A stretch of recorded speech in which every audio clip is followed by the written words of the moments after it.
Você já viu um homem morrer em pé?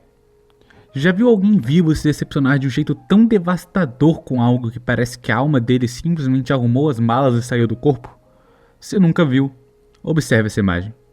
Esse é Roberto Baggio, depois de perder o pênalti na final da Copa do Mundo. Você já viu isso? Olhe bem para essa imagem. Essa não é a imagem de um atleta só triste por perder um torneio de futebol. Essa é a fotografia de uma alma abandonando a matéria. Baggio não cai de joelhos, ele não chora aos prantos, ele não esmurra o gramado, ele simplesmente congela. Ele é petrificado pela própria incredulidade. O barulho de 90 mil pessoas festejando ao redor dele evapora no ar. E ele fica trancado, sozinho, dentro do vácuo da própria mente. Mais tarde ele afirmou que nesse momento ele só queria cavar um buraco e se enterrar nele. Como essa imagem ficou conhecida, o homem que morreu em pé. Você deve estar se perguntando por quê. Obviamente nenhum atleta fica feliz ao perder uma final de Copa do Mundo, mas existe algo muito mais sombrio escondido nessa imagem. O que você está vendo não é só a perda de um título, é a imagem de um homem vendo o seu mundo inteiro, tudo o que ele construiu desde a infância, desabar diante dos seus olhos em um único segundo. Para entender o peso daquela caminhada até a marca de pênalti em 94, nós precisamos voltar no tempo. A Copa do Mundo de 1970. A Itália levava uma goleada histórica do Brasil na grande final. Na sala de uma casa humilde na Itália, um homem chamado Florindo Baggio chorava em silêncio diante da televisão. Ao lado dele, o seu filho de apenas 3 anos, o pequeno Roberto Baggio, olhou para o pai arrasado, puxou a sua camisa e fez uma promessa infantil. Pai, não chore. Um dia eu vou crescer, jogar uma final de Copa do Mundo contra o Brasil e vou vencer. Uma simples criança fazendo uma promessa boba para acalmar o pai. Para qualquer pessoa normal, isso seria apenas mais uma história bonitinha de infância que se perde no tempo. Mas para Baggio, aquela promessa virou o eixo central da sua existência. Essa mesma criança boba se tornou um jogador de futebol profissional. Essa mesma criança sonhadora chegou à elite do futebol mundial e ganhou a bola de ouro em 1993. Essa mesma criança iludida chegou à final da Copa de 1994, contra o Brasil. E essa criança não chegou lá como um coadjuvante, ele carregou seu país em uma das atuações mais heróicas da história do esporte. Nas oitavas de final, a Itália perdia até os 43 minutos. No segundo tempo, Baggio tirou um gol do nada para empatar e na prorrogação fez o gol da vitória.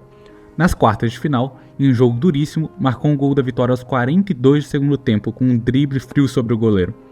Na semifinal, marcou os 2 gols na vitória por 2-1 contra a Bulgária, garimpando o passaporte da Itália na grande final. E o mais impressionante? Ele fez tudo isso lesionado, correndo com a coxa rasgada, entupido de analgésicos. Ele destruiu o próprio corpo porque a promessa feita ao pai pesava muito mais do que qualquer músculo ou articulação. O universo parecia estar preparando uma sinfonia perfeita. Depois de 24 anos, o Brasil estava lá. Vendo por esse lado, qualquer pessoa diria que estava tudo perfeitamente alinhado. Era só ganhar mais um único jogo. Parecia escrito nas estrelas. Quantos gols Roberto Baggio tinha feito até ali? Quantos jogos, quantas decisões levaram ele até aquele exato jogo? Esqueça isso. Roteiros bonitinhos e destinos pré-definidos não existem de verdade.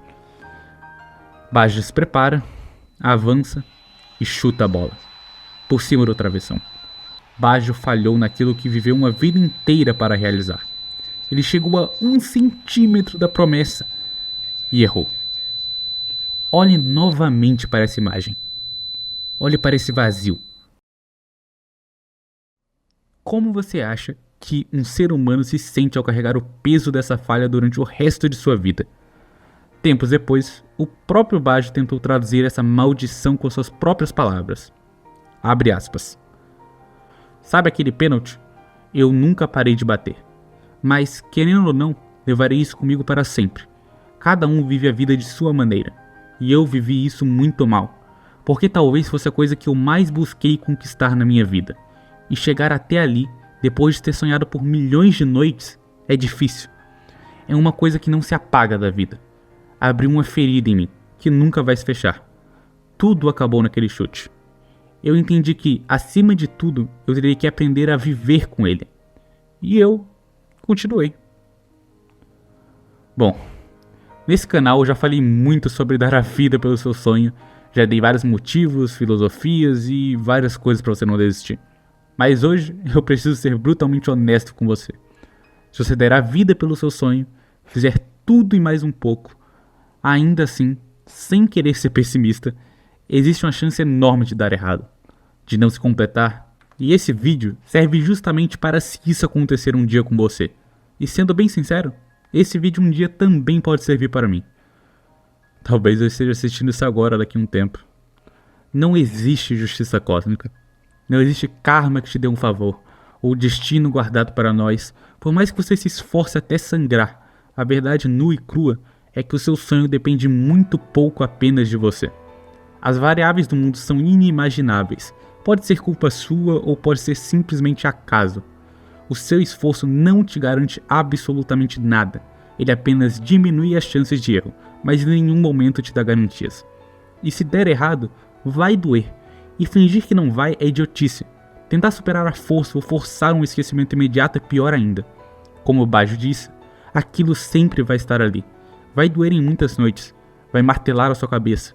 E não existe jeito de não sofrer, se você realmente colocou sua alma naquilo. Quem começa algo se protegendo da dor nunca esteve lá de verdade. Então quando você der tudo de si e falhar, é natural que você se sinta um fracasso. Deixe doer. Mas você precisa entender uma única coisa. Você não é aquele erro. A sua vida não acaba ali. Você não tem que esquecer aquele erro, mas você tem que continuar. O filósofo britânico Alan Watts falava sobre isso. Preste atenção. Quanto mais você busca obsessivamente esquecer uma dor ou um fracasso, mais o seu cérebro é obrigado a lembrar daquela dor. A busca desesperada por superar a qualquer custo, por arrancar aquele sentimento amargo do peito, é em si o reforço constante da sua própria dor. É a sua mente gritando para você a todo instante: olhe para cá, nós ainda estamos quebrados. O erro é um evento. Ele nunca foi e nunca será a sua identidade inteira. O segredo não é lutar contra a correnteza, tentando nadar desesperadamente para o seu passado. Você tem que parar de se debater e flutuar com a correnteza, mesmo que a água esteja incrivelmente gelada. Continue caminhando, continue trabalhando, continue amando e existindo, como se a sua vida dependesse disso, porque ela depende. A vida não acaba com a catástrofe, ela simplesmente continua, fria e indiferente, exigindo que você caminhe. Perdoe a si mesmo. E não perca seu tempo culpando entidades místicas, do universo, Deus ou o azar, sendo culpa sua ou não. Aceite. Chore o que tiver que chorar, sinta o peso da derrota e então continue.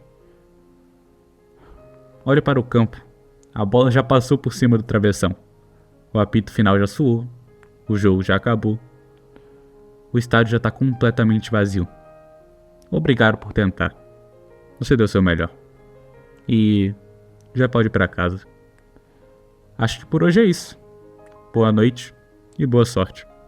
Todos nós precisamos.